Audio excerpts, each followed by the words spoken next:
Reddit, what is your most disturbing, scary or creepy real story series? A few years ago I was walking through the woods off the beaten track a bit and I smelt this really overpowering sweet smell. Being nosy, I pulled back the undergrowth to have a look and found a dead body. The guy had clearly been there a while and wasn't looking great. All swollen and green and black with various runny bits. The local wildlife had also been dying well for a few days. I called the police, who told me to wait with the body until they arrived. Being in the middle of nowhere, it took a while for them to arrive and it got dark and I was just sat there in the dark with him for a long time. It turned out he had committed suicide. For a long time afterwards I had dreams about him and he would talk to me and not nice things. Mainly about how he was angry I had disturbed his resting place and he wanted me to kill myself. Probably just my imagination, but all pretty disturbing at the time. He still turns up in my dreams from time to time and no doubt will be tonight after typing this. About 2 years ago, I was driving home from a family reunion pretty late at night, and the drive was about 2 hours. I did not stay the night because I had to be back for work the following day. Most of the drive was on roads with dense bushes and trees on either side, the real creepy ones you see a lot in movies. Anyway, I had been driving about 45 minutes. And I was starting to get really tired. You know how sometimes you just suddenly become really tired? Out of nowhere. Well, yeah. That happened to me. I knew I was not going to last. But I did not come across any place that I felt I could park and safely sleep. Anyway, after it became clear to me that I was not going to find a place to pull up, and my tiredness was not going away, I did something very questionable. I pulled over to the side of the road onto the grass, behind some bushes, to try and hide my car from anybody else who was going to come past. The roads were not empty. I came across another car every few minutes or so. I made a mental note that the time was 11:22, and then fell asleep. Some time later I was awoken by a scratching sound. I looked at the clock, 11:50. The sound stopped after a few seconds, and because I was still extremely tired, I did not bother looking around and simply went back to sleep. I was later awoken by the same sound, and it was now 12:40. This time it really freaked me out because the sound did not stop. The thought ran across my mind that it was just an animal inspecting the car. But why would it return almost an hour after it had left the previous time? I looked in my rearview mirror and just managed to catch a glimpse of something running away into the forest. Now, at the time, I thought it was the damn hook killer. You know, the one that scratched that couple's car and then slaughtered the guy when he got out to investigate. Duck that, I thought to myself. So I got the heck out of there. There was a bend no more than 100 yards up the road, and as I came around it, there was a ducking car, parked off to the side of the road with the driver's side door opened. I slowed down just to look to see if anyone was in. There was not. Then I looked in my rearview mirror. I did not see anything, and all of a sudden, this guy comes sprinting around the corner. He starts screaming at me, shouting stuff like, hey you, get the duck out of your car. Now, I noped the duck out of there and sped off. I never saw the guy again. Moral of the story: do not ducking sleep on the side of a deserted road. A few summers ago I went for a bike ride around midnight with a friend. We went our separate ways at the end of the evening and I had about 2 blocks to ride back by myself. Because of construction I had to ride on the sidewalk, but the streets were dead. But it was not a problem until right where I was about to turn left onto my street. There was this man walking by himself. Maybe 40s. A little scruffy but not homeless. The sidewalk was narrow and I did not want to freak him out, so when I got about 6 feet behind him I said, "Hey, behind you." And he turned around and gave me this super angry look. I turned down my street and he started to follow me, literally screaming about how I was a ducking fund and he was going to kill me and all that. I live right off the corner and I did not want him to figure that out, so I decided to do another loop around the block. That is not the scary part. The scary part is that when I looped back around and looked down the street, I saw him standing on my ducking front stoop staring out at the street like the motherfucker knew I lived there. He saw me ride by again but he did not say anything. I ended up going back to the friends. But my bike got stolen from the alleyway by the house 2 days later. I posted this just a couple days ago on another thread. This is not very interesting, but I woke up with blood gushing down my cheek when I was younger and I did not feel anything, but my face felt wet, so I went down to my parents' room and they freaked out. Today I learned this day we still have not clue what cut my face, but I needed 8 stitches next to my eye. We checked the sheets, pillowcases, edges of the bed, etc. Still no idea. So I was sleeping, and in the middle of the dream a character of my dream who was doing something turned her head, looked at me very seriously and said, "There is someone in your apartment. Wake up." I nearly had a goddamned heart attack. And my apartment was empty. It was you. You were in your apartment all along. I had awesome parents who let me sleep in the living room on weekend nights when I was very young because my sister was a light sleeper and I could stay up until dawn. But of course I always end up sleeping on the couch because Nick at night made me tried. So, one night I wake up to the prickly feeling. Like an instinct. Just bolted into a sitting position and stared out the front window. We lived in rural Georgia, so you can imagine the magnitude of trees.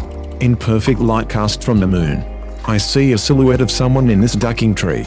The family dog dashes to the window and is snarling into the glass. Terrified, I run into my parents' room and try to explain to my parents that there is a strange person outside. Dad grabs something defensive and darts outside with the dogs to beat the wax off the hot head. I tremble in Mama's arms until Dad comes home and says he saw no one and to go to bed. I decide to sleep in my regular bedroom. I fill in my sister in as to what happened. Dad is making regular rounds in the house with a cup of coffee. We are all still and I finally think I can sleep. Nope. I notice the man outside my window. From what I can see in the moonlight, he gives me a shush signal and runs away. Just turns around to run a straight line away. I swear I could not stop crying for what felt like hours. When I was a young child I had the same dream every night for years about drowning when a huge wave swept over me and I sank to the bottom. Years later I had a temp job delivering mail one summer during college. I saw this old lady sitting on the front porch waiting for me. When I got up there she looked at me and said in a foreign accent, "You drowned when Oceania sank beneath the waves." Freaked me out. My house sits farther back in the lot than most other houses. It is a strange layout as well. The sidewalk runs the length of the living room and ends at the front porch, which lets into the living room. Large windows that do not open allow great light to get into the living room, but at the cost of no privacy. The rest of my family was on vacation, and having the house to myself, I decided I would get smashed. Well, I pass out on the couch in the living room at about 9. When I realized I was too scared to walk back to my room. The couch is right underneath these big windows. I woke up suddenly, not knowing why. I had a severe case of the chills, and I could not figure out why. Then the banging started. It came from right above me. I did not move, but I opened my eyes and looked up at the window. Someone was standing there, pounding on the glass. Without moving, I looked at the cable box. It was around 3 in the morning. The banging continues. Then it stopped suddenly, but I still did not move. Suddenly it commences again, coming from 2 different directions now. Someone is banging on the window, and another person is banging on the front door. They kept doing it, would not go away. Finally, after about 40 minutes they quit. It was the most terrifying event I can recall at the moment. It made me a nervous wreck after that. I called a friend the next day to see if he would come over and stay for the rest of the week, and his response was, "What the duck for? So that we can both be murdered in our sleep. Thanks a lot, asshole." Why no? Under those circumstances, I think it is okay to call the police. Yeah, seriously. This guy waited 40 minutes. I was 17 and had just gotten my license. Back in high school, my friends and I had made it a mission to find abandoned houses to throw parties in. We had a few good candidates, but the motherlode was this house I would pass on my home from work. It was an undeveloped shell of a huge home with a large property in the back. I had told one of my friends about it, and one day before we went to see a movie, I took him to the house. It was about dusk in summer, so I had my headlights on. I pulled into the front of the house and we were there for like 10-second stops before we pulled back to go to the main road. A minute later, This big truck pulls up behind us with its high beams on and riding our ass. My friend and I took note of it, but paid it no mind as we headed back to the main road.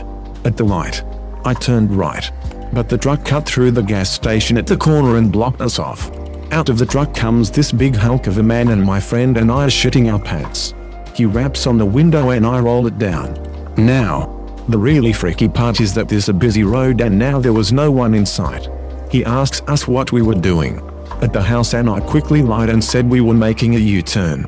He stares at us for a few seconds, smiles, and sends us on our way. To this day, the house remains unfinished and I am convinced it is a drug operation of some sort. Too long didn't he read "Do not go into abandoned houses, man"? When I was about 10, all of my cousins and siblings were over, about 10 of us there. The parents and grandparents were out for an adult dinner, so it was just the kids sitting around watching a few movies when all of a sudden the house shook and there was a large flash coming from the backyard. It felt as if a bomb dropped. We all heard, felt, and saw it, and as a pack we ran into the hallway. The eldest cousins in the group debated on calling the police but opted to call the parents. After a few minutes we gained our courage and ventured out into the living room again, this time with weapons just in case. After a half hour with no other issues, the parents came home and thought we were insane. There was nothing wrong with the backyard and no neighbors reported anything. It has been 10 years, and we still talk about it, trying to figure out what it was. That has been the scariest thing to happen to me by far. I once sat across from a guy who told me about killing his girlfriend, him cutting her into pieces and boiling her head. He explained why he killed her and wished he could talk to the parents so they could understand that what he did was a good thing. It was not. I sat with him for 45 minutes as he went into detail. Was the most surreal 45 minutes of my life. Source: worked in max security mental health facility. I am glad you said it was at a psych center. At first I pictured it happening on the subway. Okay, so this happened to me last summer when I was back at my parents' house during the holidays. It was around 3 a.m. and I was in my room on my computer when I got a call from my sister. Now that was already a little bit weird since my sister's room is just down the hallway from mine and she could have just came in my room. I went to pick up and the call ended as soon as I reached the phone. I figured that she wanted to speak with me, so I got up and went to her room. As soon as I reached her door, she started screaming that someone was in the room with her, so I busted in and of course nobody was here. After she stopped crying, she told me that she woke up and saw a dark shadow just centimeters from her face, and that is when she screamed. So I told her that she called me. She told me that her phone is not in her room and that she was sleeping. Sure enough, her phone is actually downstairs in her purse. The weird part is that I have the log of her call on my phone, but she does not. Never managed to explain this one.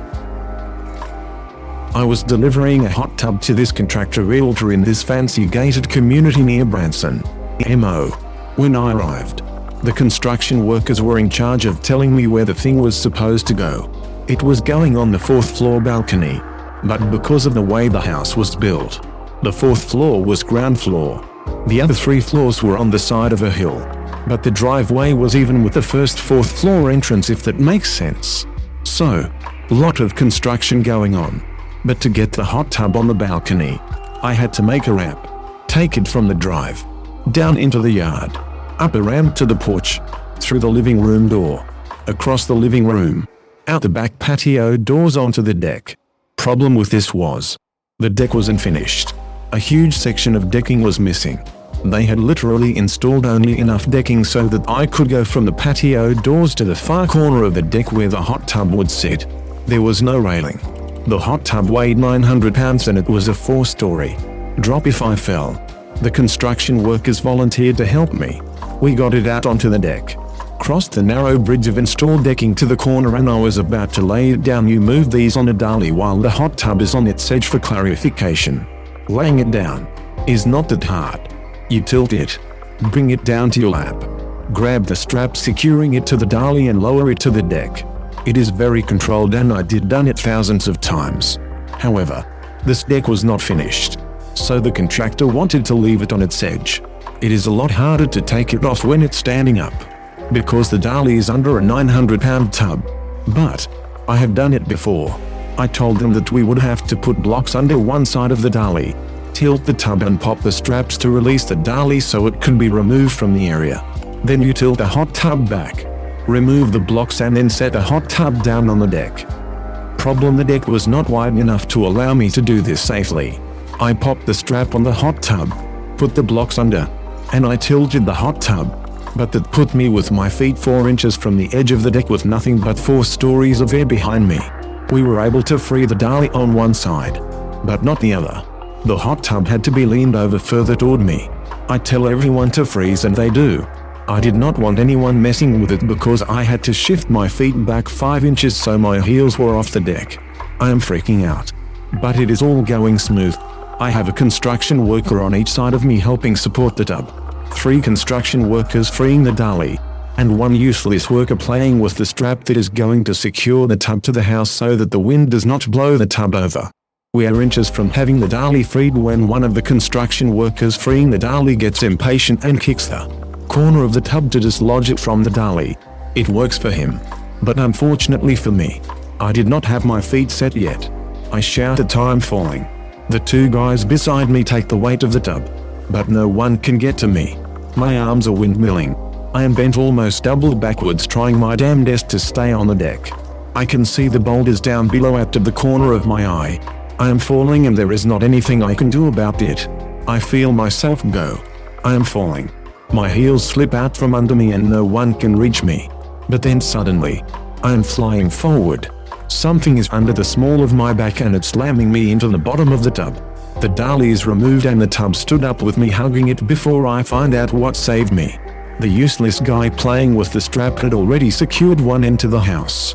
When I fell, the strap was already behind me, hanging off the deck. The construction worker pulled it tight with all his might, arresting my fall. It was not there for that purpose, but he saved my life that day.